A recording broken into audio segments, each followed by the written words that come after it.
दोस्तों नमस्कार।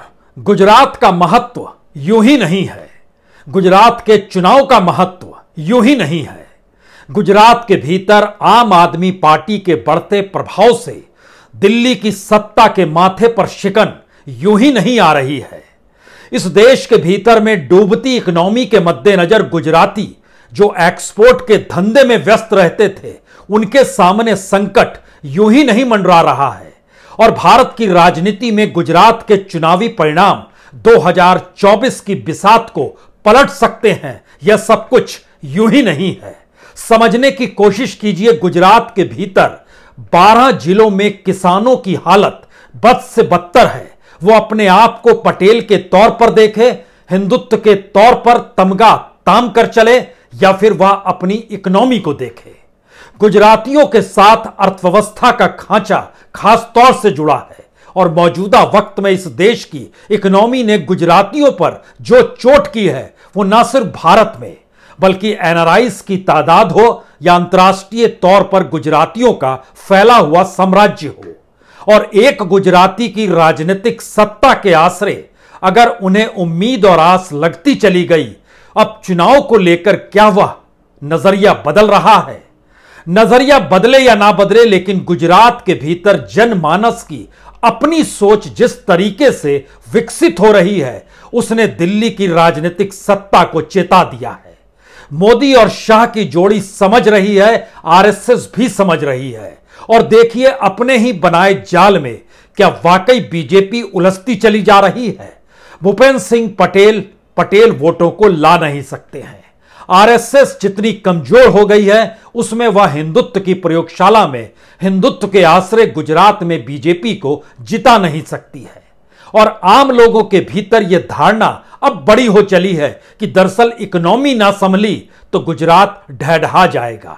और वहां पर कोई मुसलमान प्रेमी तो बचा ही नहीं है, चाहे वो आम आदमी पार्टी हो या कांग्रेस हो। कोई भी एंटी हिंदू शब्द कहता नहीं है। और ऐसे मोड़ पर गौरव यात्रा जब बीजेपी निकालती है और उनके विधायकों और सांसदों को पहली बार गुजरात के गांव दर गांव से खदेड़ा जा रहा हो, तो स्थितियां नाजुक तो जरूर है। हालांकि सियासी समीकरण अब भी यह कहते हैं कि बीजेपी की पहुंच और पकड़ जिस तरीके से गुजरात में हर वोट दर वोट और हर व्यक्ति दर व्यक्ति हिंदुत्व के नाम पर जुड़ी रही है, उसमें सेंध लगाना आम आदमी पार्टी के बस में नहीं है। और कांग्रेस तो इन सब के बीच कहीं ना कहीं अपने नेताओं के आश्रय कांग्रेस को खत्म ही करती चली आई है, चाहे बीजेपी के नेता और देश के प्रधानमंत्री यह कहने से नहीं चूके कि वह साइलेंट तौर पर काम कर रही है। दरअसल इन सारी परिस्थितियों को जोड़कर आज समझने की जरूरत इसलिए है क्योंकि गुजरात का युवा हिंदुत्व की प्रयोगशाला के भीतर अपने आप को फिट कहीं नहीं पा रहा है। गुजरात के भीतर की बेरोजगारी अब गुजरातियों के धंधे के आश्रय उसे आगे बढ़ते हुए देख नहीं पा रही है। गुजरात के भीतर मुसलमान अब कहीं हिंदू से ज्यादा अपनी राजनीतिक जमीन को पकड़ चुका है और समझने लगा है कि उसे उस राजनीतिक दल को ना तो बोलने के लिए बेचैन करना है और ना ही किसी सामाजिक ध्रुवीकरण के दायरे में खुद को फंसना या गुजरात के चुनाव को फंसाना है, जहां पे एक मोटी लकीर समाज के भीतर धर्म के आश्रय खिंच जाए। ना कांग्रेस एंटी हिंदू है, ना आम आदमी पार्टी एंटी हिंदू है। और जिस सोशल और कल्चरल सेक्टर को लेकर बीजेपी ने अपने पैर पसारे, उसी रास्ते जब आम आदमी पार्टी निकल पड़ी है, तो सवाल सबसे बड़ा यह हो गया है कि आखिर वह वोट आम आदमी पार्टी के पास कहां से आएंगे? क्या वो वोट बीजेपी के ही होंगे? यानी अभी तक की जो धारणा थी कि कांग्रेस के वोट खिसक कर आम आदमी पार्टी के पास आ रहे हैं, तो क्या वो धारणा बदल तो नहीं रही है? और अगर बदल रही है तो समाज के भीतर के तबकों को जिले दर जिले परखने की आज जरूरत क्यों आन पड़ी? गौरव यात्रा में बीजेपी के नेताओं को गांव दर गांव क्यों बाहर कर दिया गया? ढोल नगाड़ों पर रोक क्यों लगा दी गई? और इन सब के बीच हिंदुत्व और पटेल, अगर ये दोनों वोट या दोनों राजनीतिक प्रयोग बीजेपी के साथ नहीं है, तो इन्हें जोड़ कौन सकता है और बीजेपी के साथ ला कौन सकता है? उस पर भी नजर पहली बार बीजेपी और आरएसएस दोनों की जा रही है। और अगर ये साथ नहीं आए तो 20 बरस से जिस प्रयोगशाला के तहत इस देश के भीतर में डंका पीटा गया गुजरात का, और आरएसएस वहां से निकलकर उत्तर प्रदेश के भीतर योगी के आश्रय जड़ जमा चुकी है, क्या सेंध इस देश के भीतर तो नहीं लग जाएगी? और अगर राजनीतिक प्रयोग के आश्रय मोदी और शाह की जोड़ी फेल हो गई तो सवाल सिर्फ गुजरात में फेल होने भर का नहीं होगा, यह आरएसएस की अपनी वैचारिक सबसे बड़ी हार होगी। राजनीतिक तौर पर शिकस्त बीजेपी को मिलेगी, लेकिन सामाजिक और सांस्कृतिक तौर पर शिकस्त आरएसएस की होगी।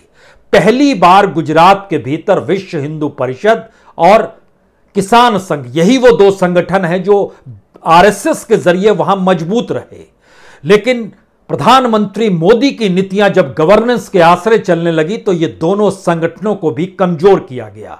विश्व हिंदू परिषद से जिस तरीके से प्रवीण तोगड़िया को बाहर का रास्ता दिखाया गया और जिस तरीके से किसान संघ को किसी भी मुद्दे पर आंदोलन करने की छूट दी नहीं गई, उसमें पहली बार बीजेपी और आरएसएस दोनों समझ रहे हैं कि दरअसल हिंदुत्व और पटेल वोटों के आश्रय बीजेपी को जीत मिल सकती है। तो पटेल वोटों को बांटने के लिए क्या इटालिया को बड़ा किया गया, जिससे सारे वोट आम आदमी पार्टी के पास जाएं या ना जाएं, लेकिन जो पिछली बार कांग्रेस के पास वोट गए थे वह बढ़ते हुए नजर आए? यह स्थिति है क्या? लेकिन महत्वपूर्ण तो जिक्र आज बीजेपी और आरएसएस का है, जो दरवाजा खटखटाने को तैयार हो रहे हैं प्रवीण तोगड़िया का।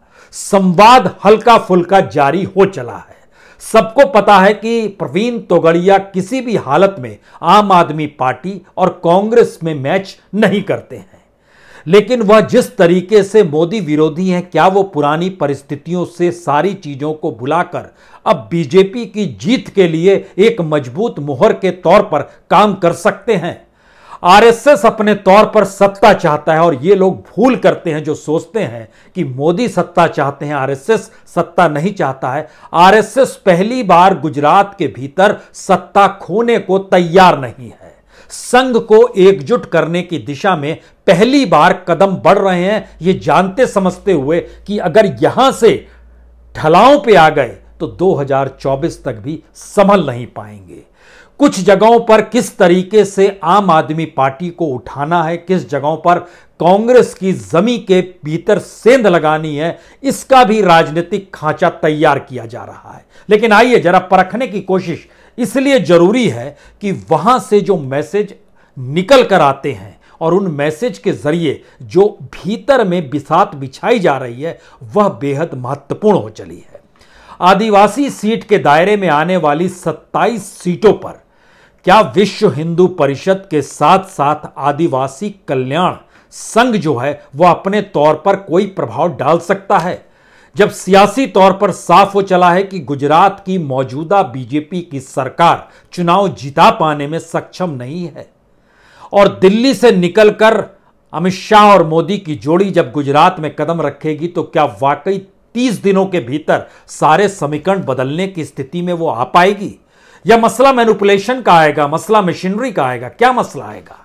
इन सब पर भी चर्चा अपने तौर पर शुरू हो चली, और शायद इसीलिए नजरिया इस बात को लेकर कहीं ज्यादा है कि कितने तरीके से, यानी कितनी दूरी तक आम आदमी पार्टी आगे बढ़े। लेकिन सच मौजूदा इस बात को लेकर बीजेपी के भीतर हो चला है कि गांव के भीतर कांग्रेस की पहुंच और पकड़ मजबूत हो रही है।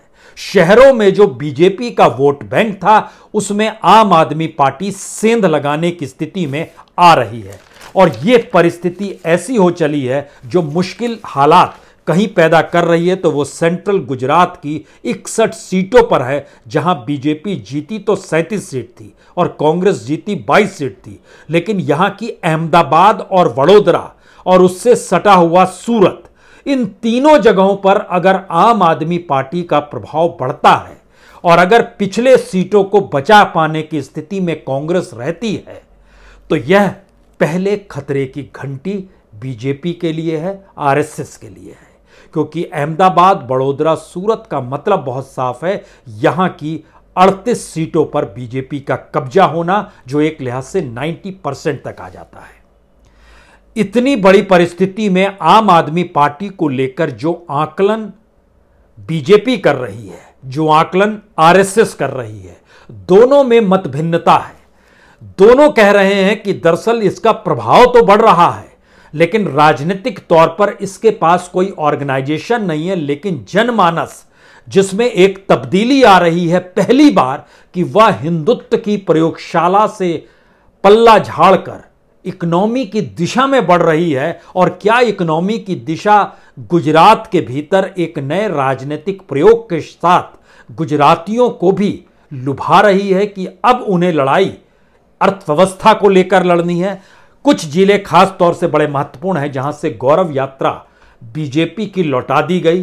कुछ जिले इसलिए महत्वपूर्ण हैं जहां पर किसानों की खेती, और चाहे वो कपास की खेती हो चाहे वह अनाज की खेती हो, दोनों परिस्थितियों में वह लड़ाई लड़ रहे हैं अभी भी अनाज को लेकर, कीमत को लेकर, जो अनाज की कीमत मिल जाए बाजार से।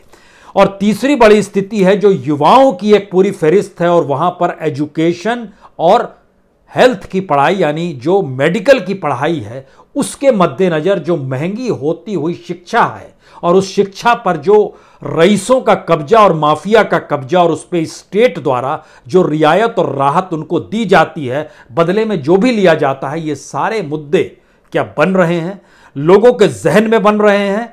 पटेल समाज के भीतर क्या एजुकेशन को लेकर और अपने भविष्य को लेकर सवाल उठ रहे हैं। परिस्थितियों को समझिए, खास तौर से सौराष्ट्र और कच्छ के इलाके में, जहां पर कच्छ जिला, सुरेंद्रनगर जिला, मोरवी जिला, जूनागढ़ जिला, गिर सोमनाथ का जिला, अमरेली का जिला और एक भावनगर का जिला। भावनगर का जिक्र यहां इसलिए बड़ा महत्वपूर्ण है क्योंकि भावनगर बीजेपी के प्रभावित इलाकों में है, और वहां पर जब चीजें निकल कर आ रही है कि जो पिछली बार 7 में से 6 सीटें बीजेपी ने जीती थी, इस बार वह भी टूट जाएगा, यानी भावनगर भी अगर डगमगा जाएगा, तो जो सौराष्ट्र और कच्छ का इलाका है वहां पर स्थिति नाजुक तो नहीं हो जाएगी, क्योंकि यहां की लगभग 54 सीटों में से पिछली बार भी 30 सीट कांग्रेस जीत गई थी, और इस बार यहां पे कहीं बीजेपी की स्थिति नाजुक आम आदमी पार्टी के आने के बाद सुपड़ा साफ होने की स्थिति में तो नहीं आ जाएगी। और मुद्दे वो है जिन मुद्दों पर बीजेपी खामोश रहती है, मुद्दे वो है जो दिल्ली की केंद्रीय सत्ता ने नीतियां बनाई और नीतियों का प्रभाव राज्यों पर पड़ा, और राज्य बार बार केंद्र की तरफ देख रहे हैं कि आप ही रास्ता निकालिए। क्या यह वजह तो नहीं है? यह हो सकता है क्योंकि सौराष्ट्र और कच्छ के इलाके में पिछली बार भी वो मुद्दे थे। पिछली बार शहरी इलाकों में, जो सौराष्ट्र कच्छ के शहरी इलाके थे, उसमें से 54 में से लगभग 22 सीटें ऐसी थी जो पूरे तरीके से शहरी सीट थी, उन पर बीजेपी ने कब्जा किया था, और वहां पर आम आदमी पार्टी का प्रभाव। यानी मैसेज जरा समझने की कोशिश जो सेंट्रल गुजरात और सौराष्ट्र कच्छ से निकल रहा है, उसमें 2 संकेत बहुत साफ हैं। अगर आम आदमी पार्टी और कांग्रेस मिल जाए तो बीजेपी का सुपड़ा साफ हो जाएगा। अगर दोनों लड़ पड़े आपस में तो बीजेपी को या तो लाभ मिलेगा या बीजेपी कहीं बांटने की स्थिति में आ जाएगी, यानी हंग असेंबली की दिशा में गुजरात बढ़ जाएगी। ये 3 परिस्थितियों में फिलहाल के जो आकलन है, जो संघ के आकलन है, जो बीजेपी के आकलन है, जो लगातार आकलन निकाले जा रहे हैं, जो कागजों पर अंकित किए जा रहे हैं, ये उसके संदेश हैं। कांग्रेस और आम आदमी पार्टी साथ आएगी नहीं, बीजेपी को घबराने की जरूरत नहीं है। अंदरूनी तौर पर कोई समझौता हो जाए होते होते, क्योंकि इसकी जानकारी लगातार आम आदमी पार्टी को भी है और बीजेपी को भी है कि जिस यात्रा पर राहुल गांधी निकले हैं उसमें कोई प्रचार की जरूरत नहीं है, बल्कि वह एक ऐसा रास्ता है या ऐसी लकीर खींची जा रही है जिसका प्रभाव देश पर पड़ेगा ही। जो भारत जोड़ो की यात्रा और उसके साथ उठते हुए सवाल जो हैं वह इस देश की इकोनॉमी से जुड़े हैं, इस देश के सांस्कृतिक मूल्यों से जुड़े हुए हैं, इस देश की सामाजिक आर्थिक स्थितियों से जुड़े हुए हैं, और राजनीति को प्रभावित करने के लिए यह सारी परिस्थिति एक साथ आकर खड़ी हो रही है। गुजरात से ये नहीं निकलेगी भारत जोड़ो यात्रा, लेकिन जब राष्ट्रीय तौर पर प्रभाव होगा तो इसका मैसेज एक ये आएगा कि कल तक बीजेपी और मोदी सोच सकते थे कि इस देश में राष्ट्रपति प्रणाली होनी चाहिए, यानी 2 ही कैंडिडेट हों, लेकिन मोदी अब इस बात को जान चुके हैं, आरएसएस भी इस बात को समझ रहा है कि दरअसल उनका जो ग्लैमर था, उनका जो लार्जर देन लाइफ का रूप था, वो ढहढहा रहा है।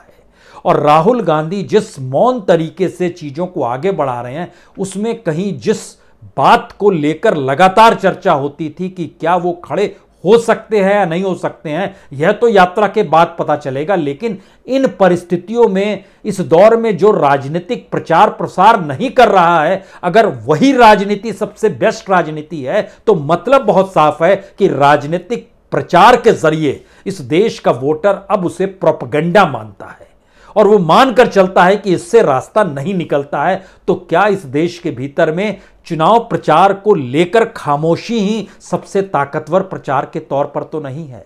यह भी सवाल पहली बार अलग अलग तबकों में उठने लगा है, क्योंकि देश के सामने जो मुश्किल हालात हैं वो अर्थव्यवस्था की वजह से है। और अर्थव्यवस्था में पहली बार राज्यों के योगदान को मोदी सत्ता ने नगण्य बना दिया और अपनी ताकत का एहसास या अपने कंधों पर सब कुछ उठाने का जो जोश था, उसने राज्यों की जो उसकी अंदरूनी राजनीति की जो नकारात्मकता थी, उसको भी अपनी छांव तले छुपा लिया। यानी जो नेता दूसरे थे, उनकी कमजोरी छिप गई ये कहकर कि देखिए, मुश्किल तो यह है कि मोदी सत्ता ऐसा काम कर रही है। ठीक वैसे ही है जिस तरीके से साख, सीबीआई और ईडी की खत्म हो गई, उसमें जो नेता इस देश में अगर जेन्युइनली फंस भी रहा हो, वो कहता है देखिए सीबीआई और ईडी को फंसाया जा रहा है, उसके जरिए हमें घेरा जा रहा है। और लोगों को लगता है सही तो है, साख तो खत्म हो गई, अब इस जांच एजेंसी के जरिए किसको दांत दिखाएं। यही बात राजनीतिक प्रचार के तौर पर उभर रही है, जिसका असर गौरव यात्रा में दिखाई दिया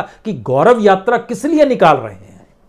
इस राज्य के भीतर के मुश्किल हालातों पर जिक्र क्यों नहीं हो रहा है?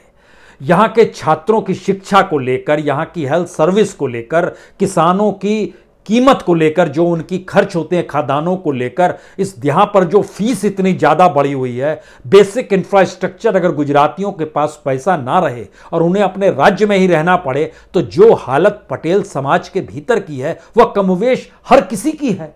तो हर किसी के सामने यह सवाल है कि हिंदुत्व की प्रयोगशाला के आश्रय जिंदगी नहीं चलेगी और 20 साल की इस प्रयोगशाला को अब तहस नहस कीजिए, आगे बढ़िए। तो क्या जनमानस जो बनाया गया 2002 से, अब वो बदलने की स्थिति में गुजरात के भीतर आ चुका है? अगर आ चुका है तो ये दूसरी खतरे की घंटी है। तीसरा सवाल निकलता है, जो नॉर्थ गुजरात का हिस्सा है, ये इसलिए बड़ा महत्वपूर्ण है क्योंकि यहां पर बनासकांठा, पाटन, मेहसाना, सबरकांठा, अरावली और जो गांधीनगर का इलाका है, अपने तौर पर अगर आप समझने की इसको कोशिश कीजिए, इन जगहों की जो 32 सीटें हैं, पिछली बार उसमें से ज्यादातर सीट कांग्रेस ले गई थी। 32 में से 17 सीट ले गई थी, बीजेपी के पास 15 आई थी। इस 32 में से जिन 15 सीटों पर बीजेपी जीती थी, वहां की 8 सीटों पर आम आदमी पार्टी का प्रभाव वहां पर शहरी मिजाज के साथ कहीं हावी हो रहा है। कहीं ये तीसरे खतरे की घंटी तो नहीं है? क्योंकि इस प्रक्रिया के भीतर में एक इलाका जो साउथ गुजरात का आता है, उस साउथ गुजरात के में 35 सीटें हैं और वहां की 25 सीटें बीजेपी ने जीती थी। लेकिन दूसरा सच ये है कि वहां की जो 16 सीट आती है, इस 35 में से वह सूरत की आती है और सूरत की 16 में से 15 सीट बीजेपी ने जीती थी। यानी सूरत ही एकमात्र साउथ गुजरात का गढ़ था जहां से बीजेपी जीती थी। अब अगला सवाल यह है कि अगर निकाय चुनाव में वहां पहली बार आम आदमी पार्टी के 27 पार्षद जीत के आ गए, हालांकि 5 पार्षद फिर चले गए बीजेपी में दोबारा, लेकिन जो नया आकलन निकल के आ रहा है वो बता रहा है कि सूरत के शहरी मिजाज और वहां की जो 16 सीटें हैं, उसमें से लगभग 13 सीटें पूरे तरीके से शहरी मिजाज को ही जीती है। उन इलाकों में, और जो पार्षद है वो भी वहीं से जीत कर आए हैं, उन इलाकों में अगर इस 16 सीटों में से 8 सीट पर आम आदमी पार्टी का प्रभाव इस रूप में नजर आ रहा है कि वहां पर कांग्रेस नहीं है, तो क्या यह चौथी संकट और खतरे की घंटी बीजेपी के लिए है? अब जरा आखिर का एनालिसिस इसलिए बड़ा महत्वपूर्ण है कि गुजरात का संदेश निकल क्या रहा है। गुजरात का मौजूदा संदेश बहुत साफ है। हिंदुत्व की प्रयोगशाला बीजेपी के लिए मायने नहीं रखेगी। हिंदुत्व की प्रयोगशाला के साथ अगर पटेल भी पूरे तरीके से एकमुश्त किसी एक पॉलिटिकल पार्टी बीजेपी के खिलाफ चले गए तो यह बीजेपी के लिए बड़ी मुश्किल सबब होगी। और इन दोनों को साथ लेने के लिए दूसरा हिस्सा जो आता है वह क्या, प्रवीण तोगड़िया के साथ जो संवाद आरएसएस का लगातार बन रहा है और मोदी और अमित शाह अभी इस पर खामोशी बरते हुए हैं। क्या ऐसी परिस्थिति आरएसएस मानकर चल रही है कि गुजरात गंवाना नहीं है, क्योंकि यहीं से विश्व हिंदू परिषद की राजनीतिक प्रयोगशाला प्रवीण तोगड़िया के जरिए शुरुआत हुई थी और अमित शाह और प्रवीण तोगड़िया के झगड़े में तोगड़िया बाहर निकल गए, उन्होंने अपना संगठन बनाया और उस संगठन को लेकर जो आईबी ने जानकारी दी उस रूप में है कि ओरिजिनल विश्व हिंदू परिषद और बजरंग दल से ज्यादा ताकतवर तोगड़िया सांगठनिक तौर पर हो चले हैं। देश के 93,000 जगहों पर उन्होंने अपने कार्यक्रम किए, 93,000 जगह पर। क्या ये मैसेज डराने वाला है संघ के लिए? और अब उन्हें साथ लाने की जरूरत है। और राजनीतिक तौर पर यह समझ में आ रहा है क्या कि अगर मोदी और अमित शाह ने हामी भरने में देर लगाई तो संघ आगे बढ़ जाएगा, क्योंकि उसकी नजर अब आने वाले वक्त में 2025 को लेकर है, जब संघ के 100 साल पूरे होने वाले हैं और इसको लेकर वह किसी भी हालत में मोदी और शाह की गवर्नेंस और उनकी राजनीतिक बिसात से समझौता करने को तैयार नहीं है। क्या उसे इसकी आहट हो चली है? सबसे बड़े खतरे की घंटी यही है कि संघ का अपना राजनीतिक प्रयोग कहीं मोदी और शाह को दरकिनार कर दे, या मोदी और शाह का गवर्नेंस जिस रूप में चल रहा है वो इस बार नतमस्तक हो जाए कि संघ जिस रास्ते चल रहा है। तो एक नया राजनीतिक प्रयोग गुजरात के भीतर दोबारा से 2002 की परिस्थितियों को याद करते हुए दोबारा उस बिसात को बिछाइए, क्या उस दिशा में आ सकती है? यह स्थिति गुजरात के भीतर खतरे की घंटी के साथ गूंजने लगी है, बीजेपी के लिए, संघ के लिए, मोदी और अमित शाह की जोड़ी के लिए। बहुत बहुत शुक्रिया, बहुत बहुत शुक्रिया।